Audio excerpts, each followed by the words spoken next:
Hello, Playdate. This is Don. This is Nick. And I'm Ryan. This week we are covering Playdate news.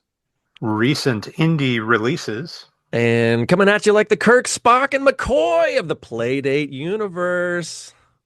Ooh, dibs on McCoy. Oh, you prompted my question. You knew where I was going. Oh, yeah.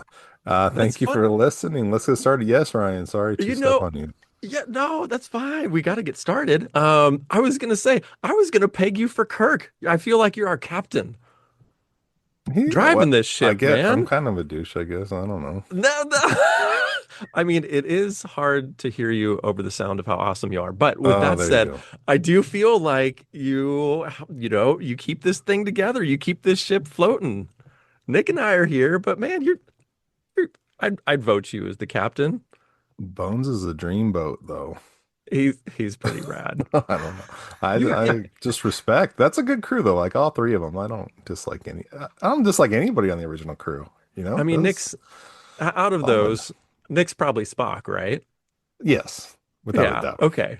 Yeah. Is that because of the pinching or something else? It's the haircut. Oh man, how far can we take this? Probably not much Let's further. wrap it It's up here. probably time for some boops, right? Boopity boop. News and notes are coming at you right now, starting with, man, you know what? I'm going to be honest. It was a little bit of a light news week, but there were some articles that came out, like this one from Engadget and our pal Cheyenne McDonald. I say pal, and I've never spoken a word to Cheyenne McDonald, but I feel palsy wowsy because she is a kindred spirit in the Playdate community, talking about how great the Playdate is, and she's talking about outside parties. So you've heard us mention this before. You've heard everybody mention this before. And the title of this is Outside Parties is the creepiest Playdate game yet. And I'm kind of obsessed. There was there's a quote in here that I thought was really great about like, this is the game she's been waiting for, or something to that effect. But a lot of high praise. We'll link to this in the show notes of today's episode. You can read it for yourself and see what you think and see if your outside party experiences mirror Cheyenne's. Hey, you guys been to any good outside parties before? I've definitely been to some good outside parties, but not in many, many years. I do not like going to parties anymore. But I do see a quote here in her article. What if I spy, but in an alien hell dimension? That's pretty Yeah. accurate. Yeah, I Yep. like that. Yep. That's cool. Go Cheyenne. All right. Maybe one day we'll be real pals if we ever talk to each other. But in the meantime, I definitely feel a kinship. Keep up the Playdate articles on Engadget. Sending out props to Cheyenne. Next, we have another article from The Verge on Diora. It says the Playdate gets its Monument Valley. Diora is a perspective twisting puzzle game for the little yellow handheld. So obviously this is going into Diora. You've heard us mention this before, and oh man, I think I mentioned this on the Nick and Ryan episode last time. If Nick's arm was functional, this this would be my pick of the week. I can't wait to play this. I am sincerely waiting to play it until Nick's arm heals because I really want to chat about this with all of you. So anyway, in the meantime, if you're waiting on us, you can read this article and get up to speed on it ahead of whenever we can play it.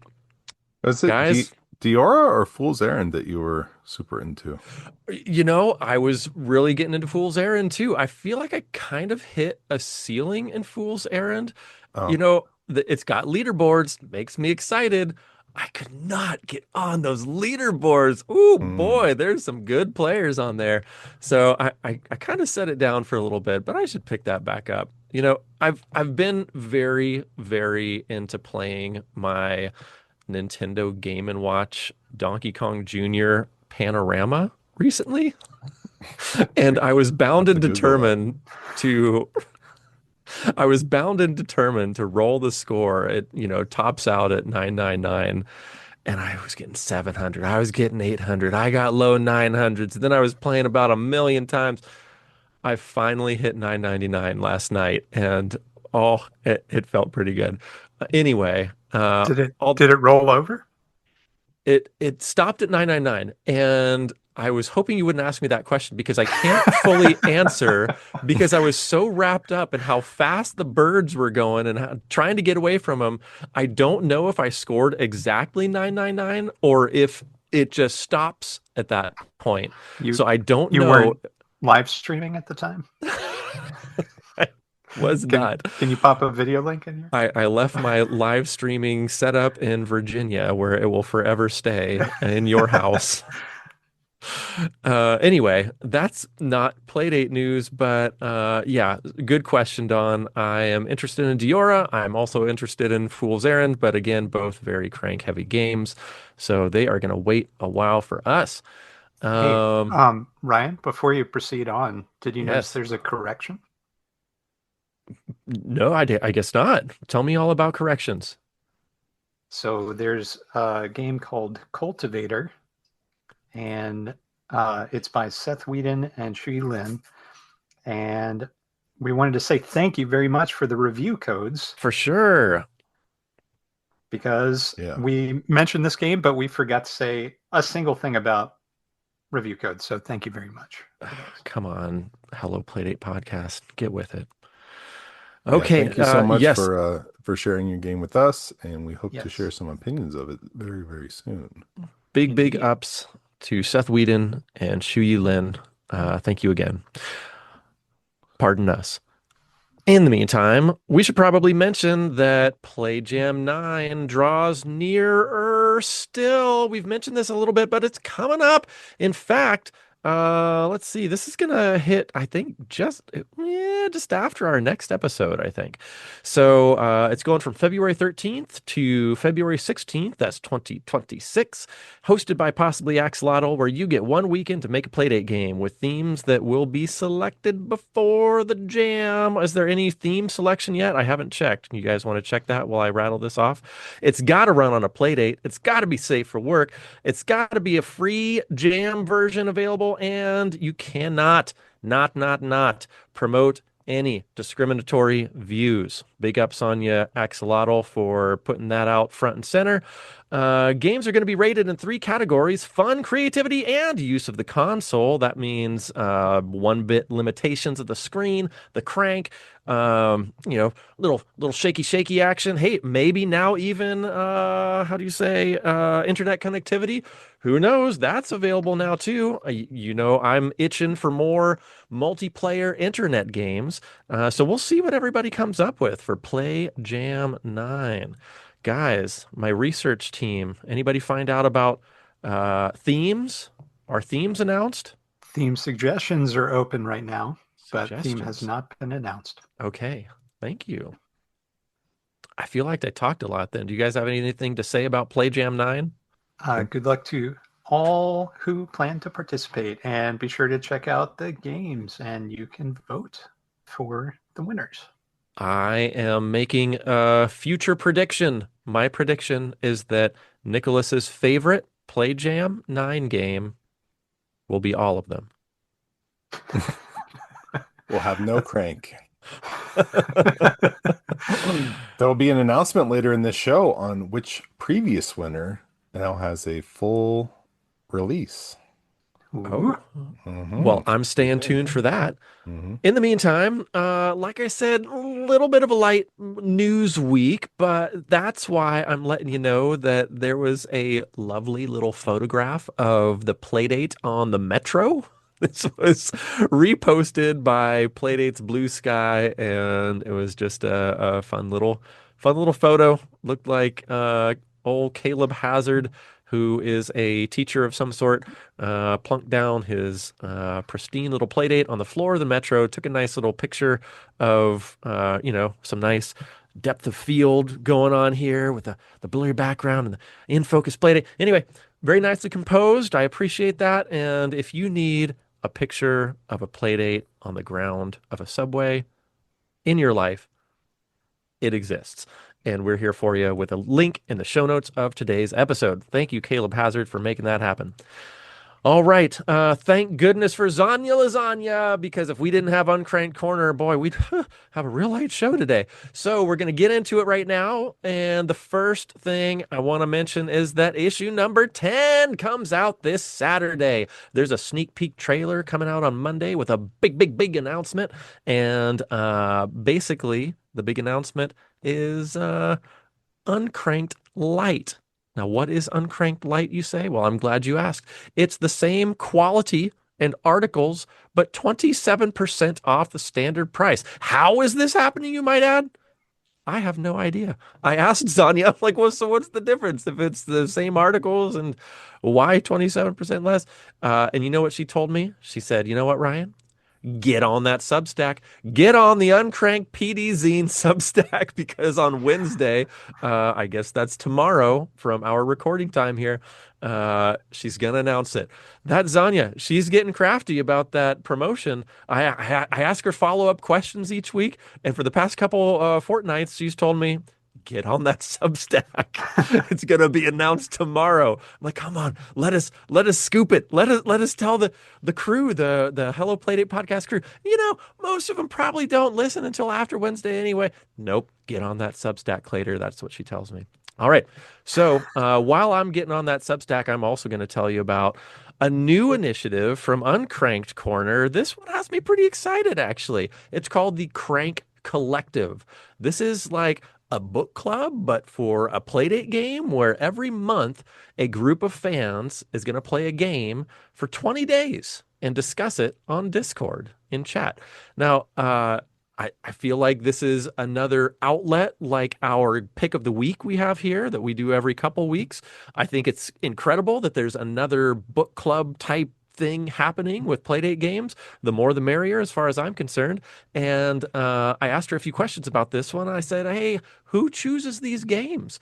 And she said there is a group of 4 people who are going by the mysterious moniker of the Index, whatever that means. So, but if you are intrigued about this Index and would like to infiltrate the Index, there's a possibility, because there's one more spot. There's only 3 Index members happening, are indexical at this point. So if you would like to also become indexed and help choose these games, there's a spot for one more person. All right. If you infiltrate the Index, let us know. We want to know what it's all about. Tell us all your secrets, and we maybe won't talk about it on the air. Anyway, you play the game for 20 days. Then the last 10 days is for the group chat and for people to answer questions, because these questions and answers and thoughts are going to be in either the Uncranked or Folio zine. So interesting that this book club is going to have sort of a public report out. I thought that was interesting too. What do you guys think about the Uncrank? I'm not Uncrank. The Crank Collective. Maybe it should be the Uncranked Collective. It's called the Crank Collective. Anyhow, what do you guys think? Book club style is excellent, obviously. As I enjoy our pick of the week, and I think having that kind of more community-focused version of it is going to be a real asset to Uncranked. So looking forward to seeing how that develops and kind of how the interplay between the different indices and the community play off of each other. Yeah, interesting. I didn't get names of any indices yet, so maybe we can coax that out of Zanya eventually. Now, I have a question for you guys about the Crank Collective. There's 3 of us. They've got 3 indices already. You think she's trying to one-up us with this 4th indice? Well, I think that just goes to show that we don't have enough interplay here. We need more viewpoints. All right. Well, I concede that this is probably going to be a better thing than what we've got going on here. So, okay, get a 4th index, show us up, show us how it's done. And again, if you have any part in the Crank Collective, we'd love to hear from you too. We've got this little thing that we like to call a Bingo's tip line. Have we mentioned this before? I'm going to mention it out of turn right here, right now. It's 724 Bingo's 1. That's 724-246-4671. think I was going to mention that at the end of the show. I'm doing it right now because I would love to hear from you, even if you're not part of the Crank Collective. But that was number two. Let's go to number three of the uncranked corner. I'm getting all mixed up because we got a Crank Collective, but an uncranked corner. Number three in the uncranked corner is to celebrate Playdate Prime. The Folio is a digital magazine for devs releasing a game between releases of the regular uncranked magazine. So, man, just hitting you on all sides with devs coming out with games. Right now, Zanya's looking for devs releasing games for Q1 of 2026. I know that we're in it right now, but you can submit games that are going to be released up to March 5th. So, she's going to be doing some email interviews for the digital Folio zine. And if you want to tease your game for Q2, especially if they are pulp games, evidently there's some emphasis being put on pulp games here, you can create a promotional ad or write a teaser for the upcoming section from Folio. And if you've got requests, you can send them to this here form that we are going to link in the show notes of our episode. And you know what Zanya says. If you want some more info, go to that Uncranked PD Zine Substack. That's what she tells me every other week. Go to that Uncranked PD Zine Substack. And that is almost it for the news and notes this week, except hoobity boop boop. I would like a little follow up from a one Don Walton Jr.'s Playdate. You've been telling us about your borked Playdate for a while, Don, and I know there's been some news and notes regarding your Playdate. So can you regale us with what's happening? Because we want you to be able to play games with us. Yes, I've been kicking it down the street until it's perfectly round, over and over and How many over. days did that take? It's been about 60 days. It's about halfway there. So yeah, not trying to knock the play date, but I have two play dates. My first play date, the right D-pad broke, and but the rest of it works fine. Uh, but without the right D-pad, not a whole lot you can do. I have tried to use it Yeah. the last couple weeks, but pretty limited. If I like push up and down real quick and then the right D-pad, it'll sometimes register. Mm. But for the most part, basically doesn't work. So then my backup that I've been using since the summer was also a launch play date, but I had never used it. It just been sitting in the box, and I opened it up, and then when the I guess System 3 update came with the folders, basically it was just dumping every game that I've ever owned onto the Playdate constantly, and it was Mm. just always full. And at some point, that just like borked it. I was constantly having to delete files and this and that. I think I've talked about this in the past. It got to the point where it is just in like this crash loop. It's called the E2 error. And I'll push A to reboot. It'll try to reboot. It says there's an issue applying the update is the error screen here. Mm, And okay. so there's an error somehow with that. Uh, I have contacted Panic, and I've been in contact with them for a while now, and we'll email, and then a few days will go by, and they'll ask another question. A few more days go by. So it's been a slow process. I've been applying any fixes that they've suggested. They've given me button commands that I am not able to Google, so they're top secret button commands, I guess, to reset Mm. it and whatnot. They provided me executables and files and whatnot to try and reboot it or restart it. I did a factory reset at one point. Nothing's working. So basically, I haven't played the play date since the end of November. Outside parties Good is mercy. the last games I played. Yeah, it's been frustrating, especially doing the show. Yeah. And I'm trying to stay positive, but there's like a pile of games piling up of stuff I just want to play. And I feel Yeah. like I'm getting more and more out of touch with community and the whole Playdate ecosystem. I'm still keeping up on the news and checking out the new games and whatnot, but just not able to try anything. Which having me not being able to play anything and Nick in a healing loop, In my constant state of disrepair.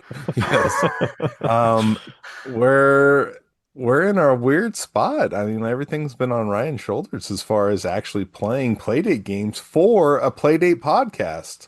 Mhm. So are you telling me that I'm the Captain Kirk of the crew? Is that what's happening here? I feel like that's accurate. Yeah. Maybe I'll start talking like this. No, well, I still edit the show, so I can easily make this a two-man operation. But it's just a big bummer, ultimately a big bummer, because it's like, oh, well, why don't you pay the $150 and get your initial playdate fixed? Okay, yeah, but I literally own two. Like, I own two. I already paid $150 to get the second one. Um, I could pay it again. Yeah, I just don't want to quote unquote buy three. Anyway, we're trying. We're trying. Yeah. Panic's trying to help me out here, so we're You'll gonna get it done. you'll get there. And your Yeah. Yeah. experience is mirroring mine in several ways, actually. So one, your D-pad broke. Mine did too. That's what Yeah. borked mine. And once you pop that thing open, the D-pad is made of these little extended plastic Hmm. arms, which when they break, there's no fixing them. And so you just gotta, I, I think you mentioned this at one point, Don. I wish there was a replaceable piece. Like if they're gonna manufacture the D-pad like that, then provide replacement D-pads so that we could just replace it. You know, they could sell those D-pads for pennies or a couple bucks or something. And then that's an easy fix. But uh Is that and how it all, works? Because I know Nick took yours apart, right? yep, Yeah, yep. so each of the buttons B and A and then the D-pad all have injection molded Hmm. buttons and pads, but the actual sensing happens with these very thin plastic offshoots It's like that a come plastic from. spring, kind of, right? Yep. Exactly, that's the Yep. way Yeah. it's designed. So that provides the return pressure. So when Yeah. you let off of it, it springs back. Yep. But every time that you press it, you're flexing that very thin plastic. So if you Hmm. press Mhm. it a little too firmly, if you're a little too into that game, Ryan, um, I am. I get into them. he does. It might snap it. So you got to pay attention, dial it back a little. That's all. You Um, can't dial this back, baby. I know. Anyway, so if they did offer that, replacing it is a little tricky. Just the way that the Playdate opens up because it's very tight in there, as you might expect. There's a lot of electronics that are happening just below the surface. Um, but yeah, it would be very worthwhile, I think, if they were able to do that. Now, there may be reasons that they can't. Uh, for Sure. example, all that stuff is probably going to the factory that's making them, and they're probably not diverting some to Panic HQ. But Hmm. Yeah, they have replacement cranks you can order. I've got a replacement crank oh, set. do Huh. they? Huh. Okay. Yeah, they're like a couple Interesting. bucks, $3 or something. I don't remember. Oh Man, yeah. give us a D-pad. Anyway, so that mirrored my experience, and so did the turnaround time on communication. I remember it also being slowish but steady. Yeah. And when you are, you know, captain or doctor of a podcast, you want to be able to play those games. I get it, and it was a real bummer to not have mine for a while, but I do feel as though Panic will do right by you. It may not be as quick as we want, but I think that you're going to get up and running here now that you've got the lines of communication open. Yeah, So, I'm hopeful. yeah, me too. Me too. Especially with a software issue. Hopefully there's something that can be done. Anyway, wanted Yeah. to catch Yeah. everybody up. So I did not play this week's game. This is the first game we've talked about that I have not played, which is a big bummer, but I'm excited to hear about it from the guys. Yeah. Yeah. We'll get there. We can Slow get your there. roll, Don. When we get there. Yes. Yeah. So that's the catch up on my play dates. All right. Well, why don't we also get into destination update? Man, Sir Destination's been on a tear since our last podcast. He's reviewed Mouse Gun, he's reviewed Fool's Errand, Spin Shot, and Cultivator. All of them have new videos since we last aired.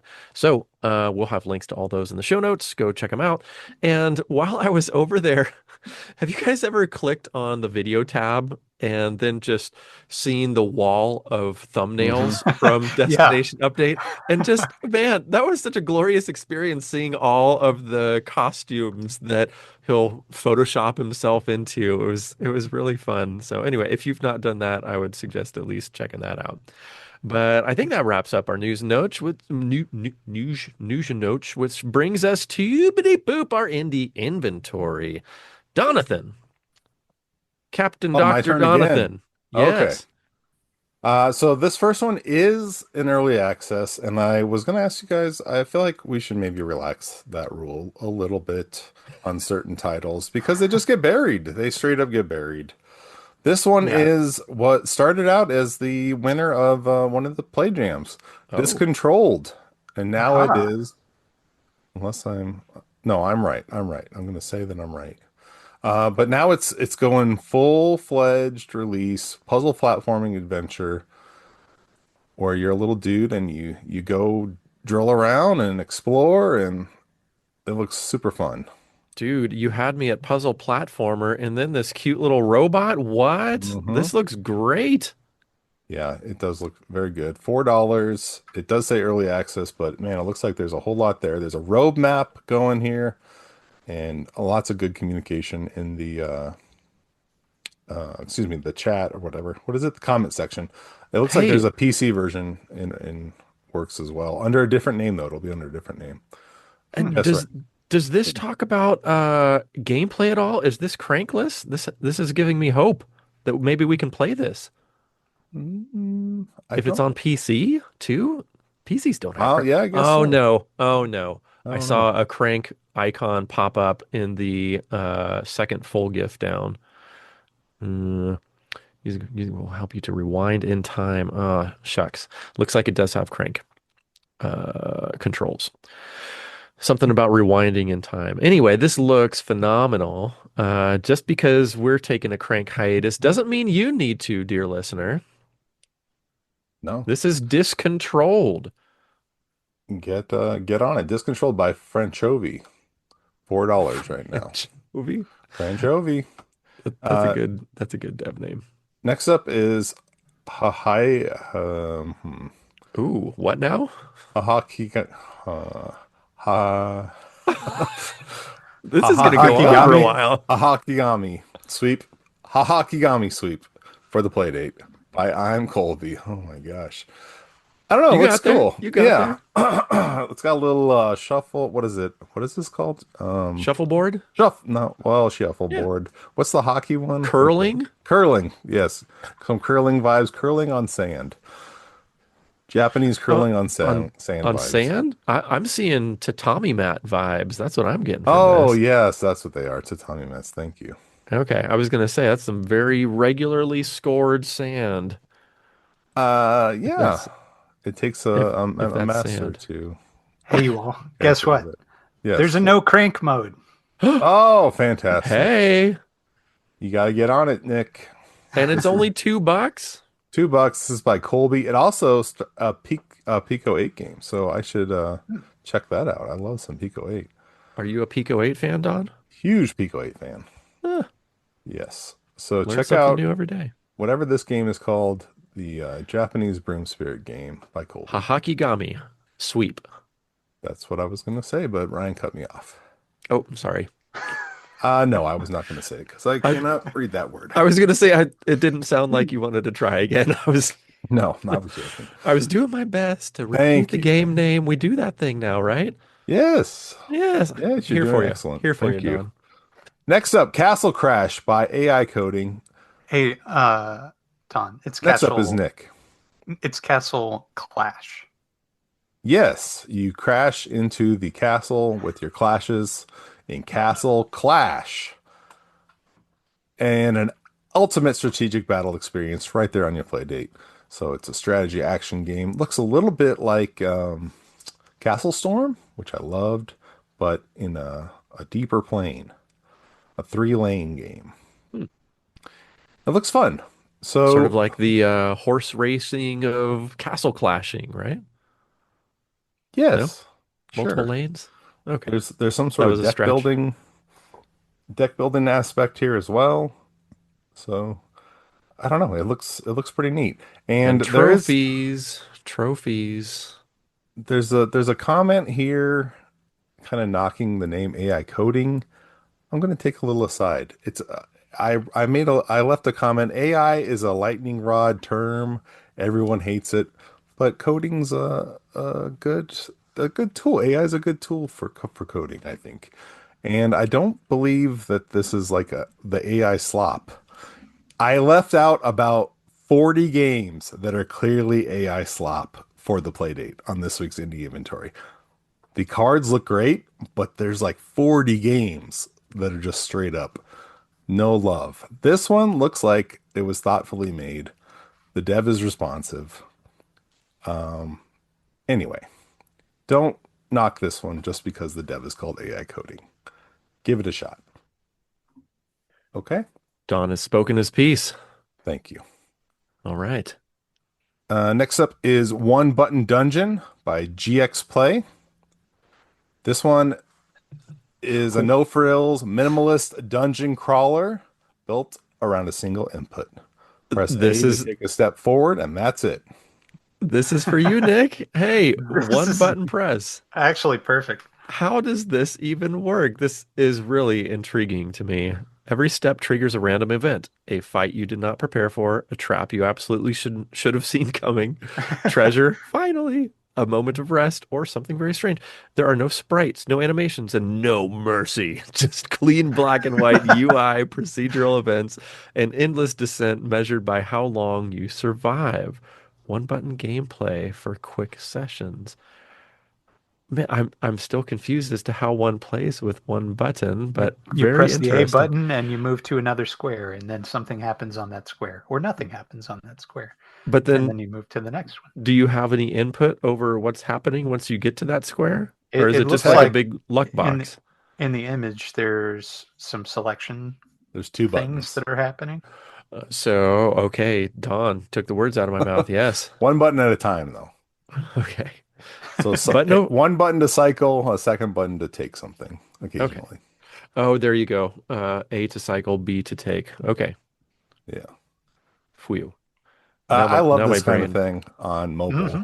So I feel like this Yeah, would be a lot of fun on Playdate. cool. And it's Yeah. only $1. Can't go wrong for a buck. That's One Button Dungeon by GX Play. Indeed.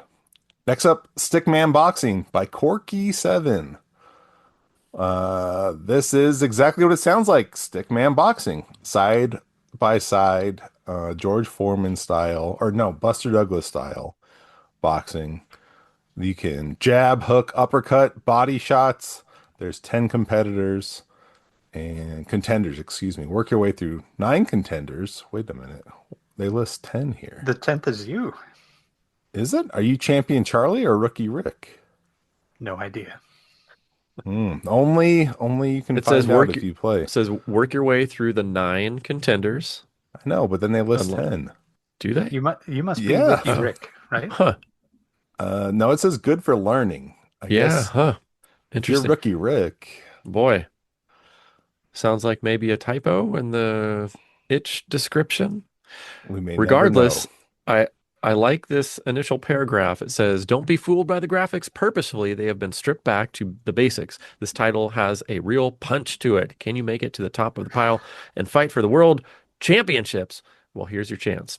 Yeah, this sounds interesting. Again, only $1 again? Goodness. And a free demo. Wow. Boy, digging those couch cushions. Get your buck for all these Playdate games this week. This is Hmm. yeah. Something different. These devs are feeling generous. Well, thank you, Corky7, for Stickman Boxing, and thank you, Don, for finding it for us. Last up is Catch Upon by Random Encounter. They released Armada not too long ago, like a few months back. This is a gachapon game, but it's all cute cat centered.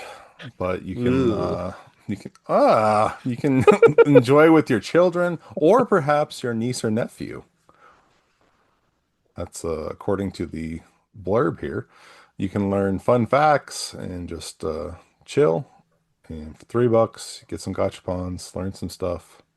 This looks awesome. Yeah, And, some of us enjoy a cute cat, Ryan. So, in a non allergy producing setting there you go. like Oh, this. Ledbetter left a comment that he ran out of tokens, so he can't get any more catchapons. Hmm. Hmm. Hmm. Gonna Better need get that a DLC job. pack. Yeah. Better Right. get a job. Sell some more balloons, Uh, bud.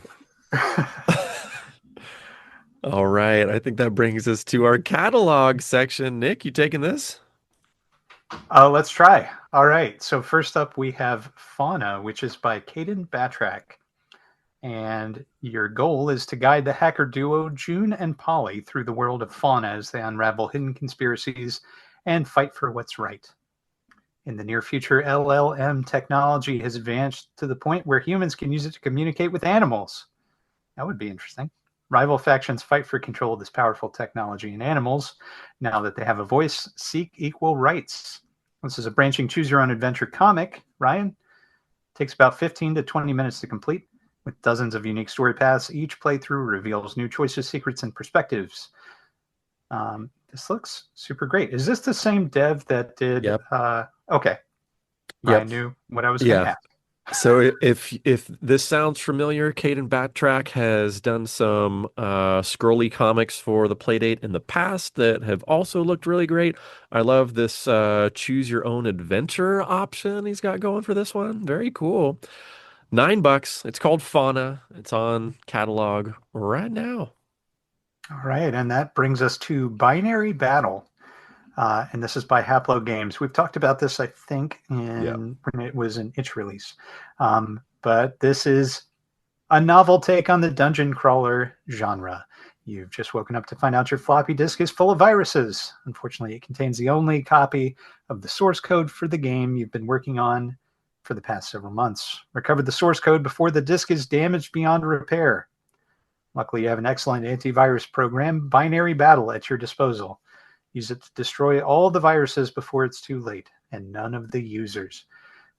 Binary Battle is $5 on catalog, and it's made by Haplo Games. Very cool. All right.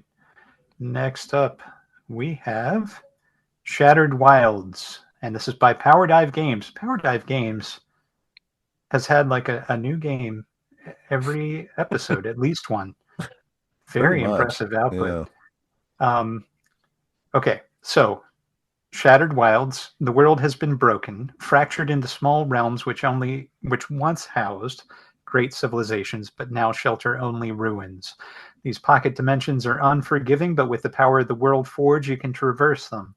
With enough power, perhaps you can use this gift to find a new home.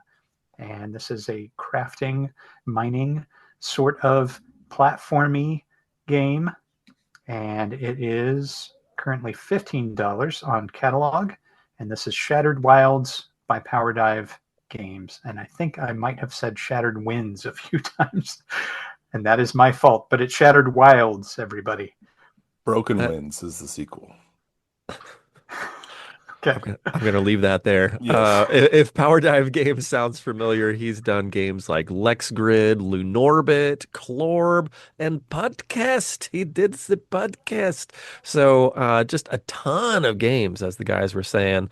Here's a new one, Shattered Wilds for It, $15. it looks like Uh, Terraria if you're listening yes. to this. Yes. Hey, Ryan, I think you're up on this next one. Me? Oh, what's happening now? Uh, you You want me know to? French, right? Oh Yeah. boy, I Things that super don't. fall. Is that what that means? Yes. Oh, good job. Oh, I see. It's in parentheses. You read faster than I did. So, yeah, I'm not going to attempt to butcher French. I have too much respect for the French folks to do that to them. So one of Okay. you try it. So this is Things That Fall, Les and it's made trous by qui, Desmu. les trous qui tombent. Yep. And I don't it know. is $4 on catalog. And what it is an adventure in the form of an arcade visual novel. It means there are endless reading stages ruining action stages, or endless action stages ruining reading stages, depending on your preferences. Huh. This is quite the sales pitch. All right. You need to hold the console with a rotation of minus 90 degrees to play. That means rotated to the left, if I understand correctly. Pate And mode. movement at the bottom of the screen, or the right if you didn't rotate by cranking a bit. Okay. So there's an adventure mode with 10 levels, and there's a bunch of different obstacles, things that you need to avoid. That takes about an hour to beat. And there's a free mode where you can customize things that are falling on you, and an arcade mode that is endless. So it is also in French and English. And that is Don, one more time. Yeah, I tried to put me clicked on the spot away. with that. I wanted to see what PeerTube is. Les trous qui tombent. Tomball. Yeah. Tombant. Um, Yeah. Things that fall. My 2 years of high school French a billion years ago have failed me utterly. All right. So that is $4 on catalog by Desmo. All right. What is next here? P.S. Before we move on, the game that we just mentioned, Things That Fall, is it supports Playdate achievements. Don, I know you're a big Playdate achievements fan. Just Hell thought I'd yeah. throw that out there for you when you get a functional Playdate. Thank you. I will be picking it up. All right. Are you all ready for Spin Shot by Elegant Phrase? This Mm. is $6. Will we ever be ready? There's no time like the present, Don, and let's get started here. You're supposed to break stuff, collect coins, and upgrade your arc. Score points and chase high scores. You hear that, Ryan? I, Through precision and maintaining your multipliers. Ryan, did you hear this? I'm with you on every single word of this. Okay. This is a game that is developed just for Ryan, and it's called Spin Shot by Elegant Phrase, and it's $6 on catalog. This looks really fun. It's like Arkanoid, but in an arc. B360. It's got the B360 And vibe. B360, that's right. I had So that was the forgotten. thing I was going to bring up with you guys. Wasn't there a game that kind of did this already? Um, and it's B360. I couldn't remember the name of it. This looks like it has a couple of different mechanics. Yeah. So one of the gifts look as though there's a way to control your ball after it's in the air. Yeah. Mhm. That looks wild. It looks like there's some sort of a power up that you have to achieve in order to do that, or you can't do it every shot. And Right. then the bottom one has another interesting thing where you can like magnetize the ball to your platform. So if it's going up and you're over on the right hand side, you can sort of press the magnet for your platform and it kind of swings over toward you, like a gravitational pull. So that's interesting too. So it looks like it's got some, beyond B360 mechanics in here.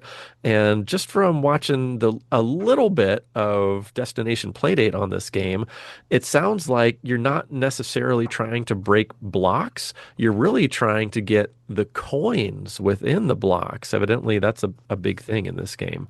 So anyway, there's a little more information for you. Yeah, Uh, and one of the clever things that I can see is that as you use your power up, the area that's bouncing the ball off your little avatar here has a progress bar that's built into it. So it's Yeah. showing you as you're using it how much you have left. I think that's very clever. Yeah, mhm. brilliant. Then you don't have to look off to a side to see your Yep. power-ups. It's just on your platform itself. That's cool. I'm excited to try this out and see what I think of that mechanic because I think that is brilliant. The Yeah, very cutscenes neat. look cool. And this is the first game this week that has scoreboards. Hey, Very All nice. right. Got some folks on those scoreboards already. Looking good.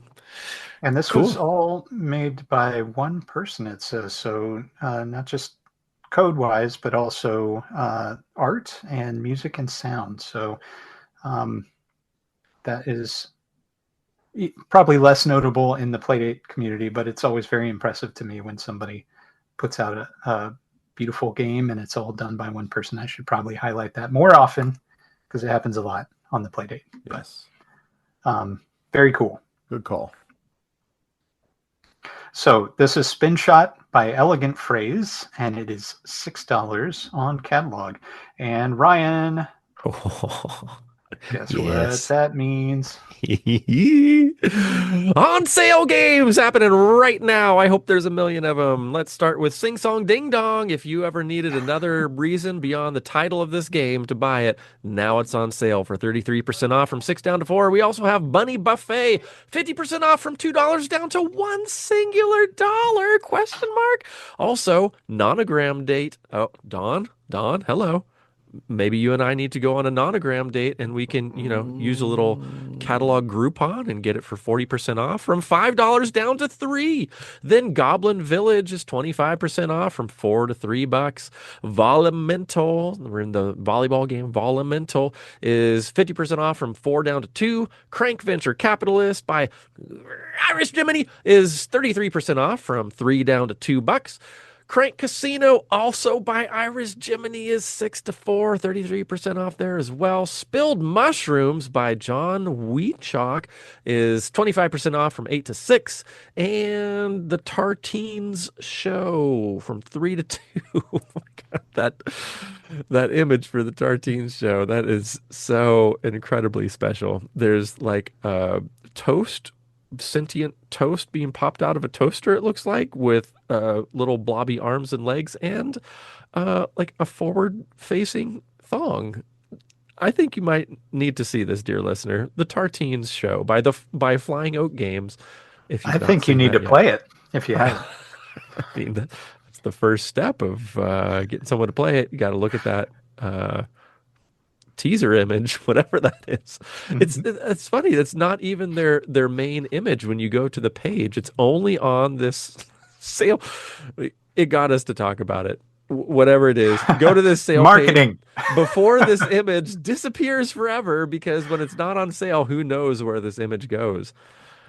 Nowhere. Anyway, I think that's going to do it for our on sale games, which brings us Okay, to well, bitty boop boop boo. What?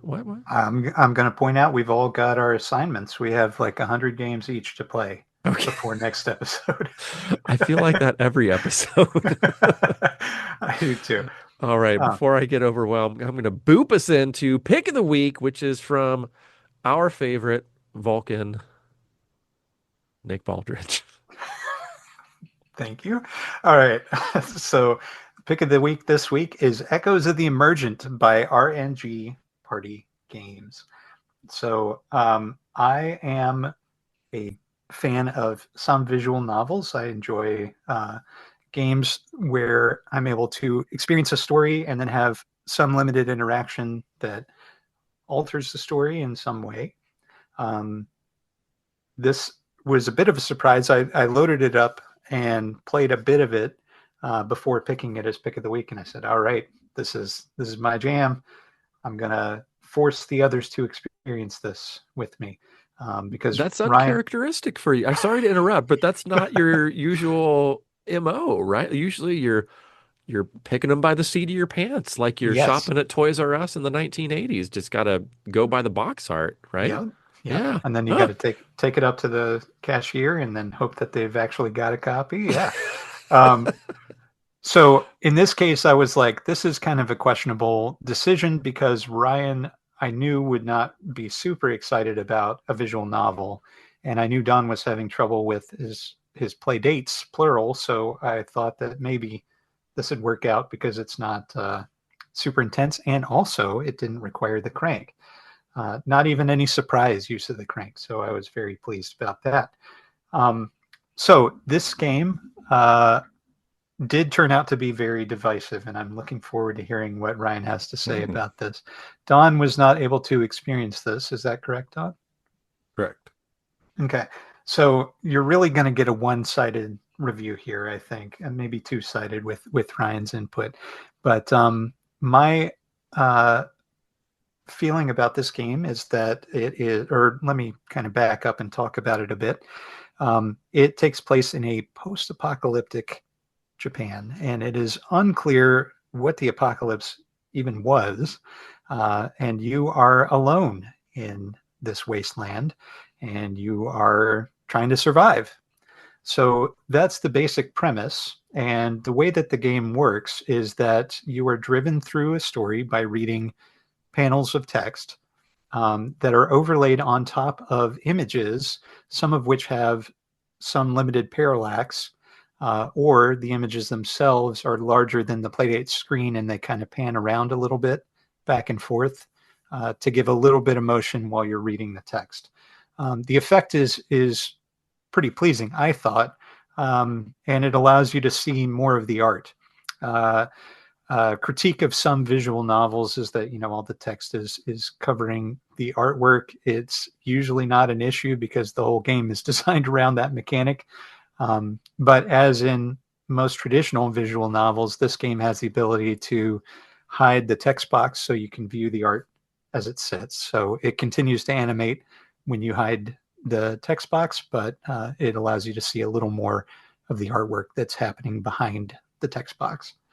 Um, Other controls, you're able to save at any point in time. You have to press the B button to enable save. So this tripped me up the first time. When I selected the game, I fired it up. I played for a little while, and then I said, all right, I think this is a pick of the week material. And so I went back to the menu. That was a crucial mistake. You're supposed to save. So I was sort of assuming that the game would auto save, but that is not the case, at Ooh, least yikes. uh, as How far as much I'm aware. how much time did you lose? Not much. Okay. Um, so the whole game takes a couple of good hours to work through. Now, if you play like me, you're looking for these decision points, inflection points in the story, things that could happen and cause some influence. And I have a lot to say on that regard about this game. And before I get into some critiques of the game, I wanted to shed a little more light on things that I really enjoyed. And one of the things that I enjoyed a lot about it was the music. So when you start the game, you'll be impressed. If you've played a number of visual novels, you'll know that there's usually a handful of tunes that loop a lot, and you'll hear those songs a lot as you play the game. It's not a detractant, and each of the tunes is obviously written for either a specific character or a specific emotion that the character is supposed to feel. So as you're reading it, it sort of accentuates what's going on. In Echoes of the Emergent, the music really reinforces that feeling of isolation and loneliness that the main character is experiencing. And that is something that I really appreciate in video games that are able to evoke that feeling through music. So things like Ryan and I have talked about this before, and maybe we've talked about it on the podcast, but the original Dragon Quest, the first Dragon Warrior, you're popped into this world by yourself. As soon as you walk out of that first castle, the music kicks in, and it's just like the perfect, you're alone in this world. It's up to you to figure out where to go and what to do. This brings back that vibe and that same feeling that I had when I was, a very young person and played Dragon Quest for the first time. So enjoy that quite a lot. I pay a lot of attention to the emotion that not just the writing, but the entire experience evokes. And I think they did a good job with the that experience, that feeling that they tried to instill in the player. All right, Ryan, what did you think of Echoes of the Emergent? Okay, so I am not accustomed to what what Nick calls visual novels, and it sounds like more people than just Nick call them that. So I have not played these things before, so I did not know what to expect. Um, I liked a lot of the things that Nick mentioned already, like the soundscape. It gave this sort of like ambient, ethereal sensibility to the music that really enhanced that sense of isolation, as Nick said. The images, I think Nick described pretty well too. Like there's either, I couldn't tell if the images had like just a little bit of parallax, as Nick said, or if they were actual 3D models and the camera was like rotating around a little Mhm. bit. It was subtle enough where it was hard to tell, but it really, I really enjoyed the subtlety of that. It wasn't shaky, but just a little slow back and forth movement to make it feel like it's not just a static image, like it's not Mhm. trapped in a moment, that you're experiencing that time, like it's breathing, like you're breathing, like there's a little movement to it, even though it's just a single image and it's not changing. I found that to be pretty interesting. Is it Um, is it always this like single image sort of thing? as far as I got to, yes. Okay. So, Yes, it Okay. is. okay. Cool. So, I made it through, I think, maybe almost the first act. I felt like I was reading for a real long time. I made several saves. I came back to it multiple times over, and this probably speaks more to my slow readership. Like I am not a very fast reader, and so I came back to it. I thought I was like, through a good portion of the game, and I messaged Nick and I said, "Hey, how long is this going on for? This is the action that I'm at." And he said something about acts. And I'm like, are acts Wait a minute. thinly veiled? Because I have not seen an act. What is this act of which you speak? Because I feel like I've been playing a real long time. And he's like, "Oh, I think you're real near the end of Act One. And it's pretty apparent when you hit Act Two. So I have not made it to Act Two. So that hopefully helps paint the picture of my experience of the game, meaning I don't have a ton with it because I haven't completed the game, but maybe like, I don't know, a third of the game I've been through. Uh, so take my opinion with a grain of salt. With that said, obviously from this description, word games are not my bag. So yes, this was probably not the Ryan pick that, I feel like I gravitate more to Dawn puzzle game picks than like the visual novel word game picks. And this was heavy on the word. And also, I think Nick may have been alluding to this a little bit in his description, but I kept waiting for some interaction. Basically, it felt like a book on the Playdate, which is not necessarily a bad thing if that's what you're looking for. But I think I was going in with the mindset of, okay, I'm going to be forced to make a choice at some point. But it Mhm. wasn't. It was just A, all the way through the game. And I don't know that the Playdate for me is the best mode of reading a book.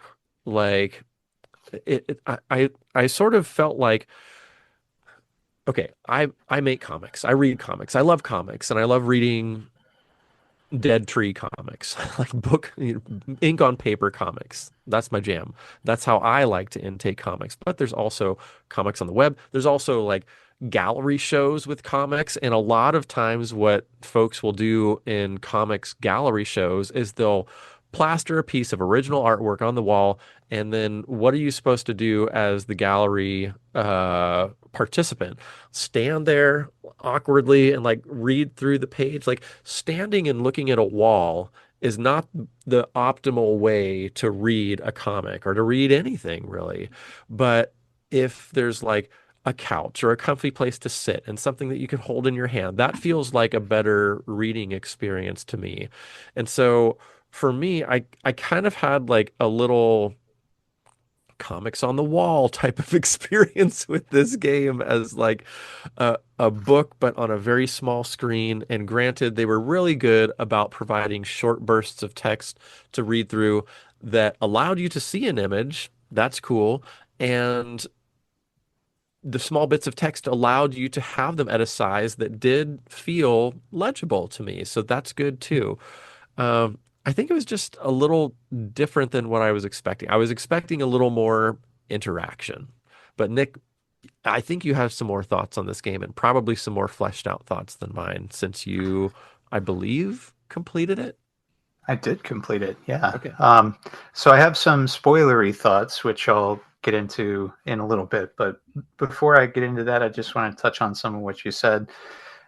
As far as interaction goes, that's exactly what I was looking for too. So most visual novels that I've played have at least an illusion of choice that the player needs to make. So as you're progressing through the story, maybe your phone rings or whatever, and you have to decide whether to answer it or make a phone call or whatever might happen. Or perhaps you have to select an item from your inventory or go to a specific location. There's some sort of player choice and agency which is represented that elevates it from beyond just reading a novel with some images behind it to an actual user-centric experience, something that is choice-driven by the player.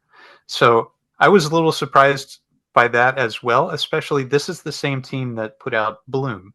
And longtime listeners will recall how much I love that game. And this game, I had very high expectations for. That game. Bloom offered the player a ton of different choice. It was very clear what you needed to do and how you could impact the gameplay with your choices. This game far less so. So I entered into it thinking that as the first act progressed, maybe there would be a single big choice that the user has to make at the end of the act or something. That didn't occur. And it didn't happen in Act 2 or Act 3, which is the final act either. So I'm not sure if there are ways to subtly influence the story. For example, maybe undocking the crank at specific points in the story or pressing a specific button that's not involved with saving or advancing text or hiding the text box. Maybe there is something that happens there, but it is not obvious to this fool that was playing. So if that's the case, then I just totally missed it. So the big critique that I have of the game as a game experience is that it's telling you a cool story, but there's not that interactive portion. So if the description says this, I totally missed that too. But if it's billed as sort of an interactive comic or something that is not even an interactive comic, but a video game comic sort of thing, then maybe it would have clicked in my head a little more what was going on. So with all that said, Ryan, I think your critiques are perfectly valid, as far as your experience, and especially as a comics illustrator yourself, kind of understanding how this story would need to be composed and the way that you would interact with that story as a reader. That seems to permeate a lot of your critique, if I heard correctly. Yeah, and just to sort of bounce back to something you were saying there, being unsure of how the game was presented, I'm on the catalog page and it says it is a kinetic visual novel. So I feel like I'm not in a place to judge what that means because I haven't played visual novels. But if visual novels are typically interactive, then it would seem that there should be some interactivity in here, right? So the ones that I play and enjoy typically have some amount of interactivity. But it's not a necessity to be part of that genre heading. I can't say that for sure. Just because I've never experienced one doesn't mean it doesn't exist. Hmm. So maybe that does fit in the overall realm of visual novel, and that's fine. It is not what I was expecting going in, and that's okay. There's But it nothing sounds wrong like with it's that. the exception, not the rule. For ones that I play and enjoy, yes. Um, Okay. so, spoilery talk. You ready? Yes. Okay. The I actually really enjoy. I think I mentioned the presentation. I enjoyed that feeling of isolation. I think it sets up the world really well in the writing. Yep. As with Bloom, I did really appreciate the writing throughout. I think the uh, programmer or the writer who developed the story for this for RNG Party, if it was not the same person who did the dev, um, did or does a very good job of separating internal thoughts from external speech. And similar to comics, you might have a thought bubble versus a speech bubble. And in Echoes of the Emergent, it's a different font. There's a lot of visual novels that kind of use that trope in a first person um, visual novel scenario. Uh, and that works really well. And similar to Bloom, they have a lot of the same sort of structure and language that I really appreciated in Bloom, about how the characters feeling, how they are engaging with what's happening in the scene. So I thought that was all very well done. The part that I have a quibble with, and this is the big spoiler, is the ending. So in our Discord, there were a few different people who mentioned having qualms with the ending as well. And when I got there, I understood why. So throughout, you're learning about the mystery that surrounds this disaster that befell the Earth, seemingly. And you come to grips with what that is. And at the end, you're presented with a choice, but the player doesn't make the choice. The game makes the choice for you. And the choice that it makes does not feel earned. And what I mean by that is it feels like there needed to be another act of character development before we understood why the character made the choice that they did. It is seemingly counter to their needs at the moment. And I understand the emotion behind the choice that the character makes, um, but I don't quite understand logically why they made that choice. So maybe logic doesn't play into it, and that's fine. But Hmm. Man, um, I wish I would have been able to make my way through the whole thing so I could discuss this with you. It sounds interesting, albeit perhaps uh I don't know how the right way to say it, but maybe falling short of your expectations a little bit. I wish I could comment on this more because these like storytelling choices are things that I enjoy discussing. I, So I thought you might, yeah. yeah. So as it was wrapping up, I started thinking more and more about the player agency portion. Hmm. And really, at the end, that's when I felt like they had a big opportunity to give the player that choice. And it's a big choice that the player or the character that you're Character. reading about Yeah. is making. And so um, the choice being surprising uh, is not in itself bad, but then there's not like a big resolution arc either. So you have conflict, and then you have resolution. You have a denouement. You have some sort of resolution. So it's like conflict, denouement, end. So um, there, it was just like there was more story that needed to be told, and maybe there will be a sequel one day that sort of expounds on that. Um, but aside from that, I really enjoyed all the aspects that I talked about enjoying in this game. I mean, I do recommend it for people who enjoy alternative experiences, especially on the Playdate. It's a very well done one. It is not what I was expecting, but now you, dear listener, have been briefed on what this game is, and perhaps it will help guide your expectations. Yeah, that was similar thoughts of what I was going to mention too, is that hopefully you can go in thinking this is essentially a book on your Playdate, and it's got Mhm. some pretty great images there too, but essentially it's reading a novel on your Playdate. So I think my disappointment would have been curbed had I known that going in and knowing that there was going to be, not interactivity aside from the A button to move forward in text.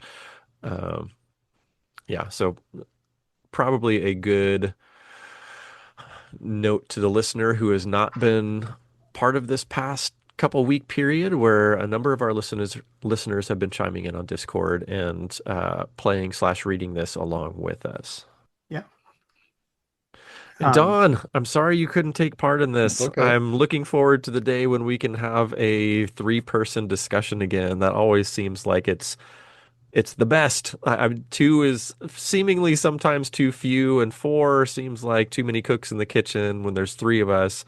I think you've said this before, Don. It's just like it's the right number. You can hear everyone's voices. Everyone gets a chance to talk. There's differing opinions inevitably, and yeah, makes it fun. So anyway, I look forward to you coming back and getting your play date fixed. We need conflict on drama. I bought this a while back knowing that Nick would pick it eventually and That's funny. didn't play it because I was waiting and still waiting, I guess. So yeah, Yeah. I definitely want to try it out and probably not finish it either because it's not my typical kind of game, but it definitely looks interesting. And I just sometimes I'm in that vibe where I just want to sit and read and get into a Mhm. story and Yeah. um it seems like it's going to be a good one of those. Yeah.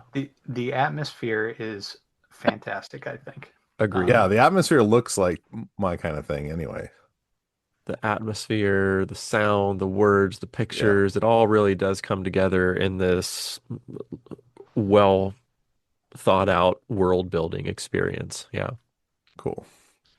Very good. Well, right on. Well, I guess that leads us into our next episode, which is going to be a surprise. We're not doing pick of the week next week. We're going to do something crazy and different, and who knows what. We're going to pull a lasagna on you here and tell you, come on back in a fortnight and you'll see what we're talking about. This But it's is not going to. where I'm we sorry. switch the show's format to talking about PC games. Is that what happened? This NEU, is we're where. becoming a MIU Mini Plus podcast from here on out. Oh, I thought it was a Blippo experience from here on out. Oh my gosh, what a great The idea. Blippocast, yeah. All right, tune in next episode, dear listener. But until then, you can find us at, are you ready for this? Hello. No, no, not hello. Just playdatepodcast.com will get you to our website. You can also go on the Blue Skis. That's helloplaydate.bsky.social. You can find us on YouTube at Hello Playdate Podcast. Email us helloplaydate@gmail.com. And I'm going to say it again. Give us a call on those bingo tip lines. That's 724 bingos 1 724 246 4671.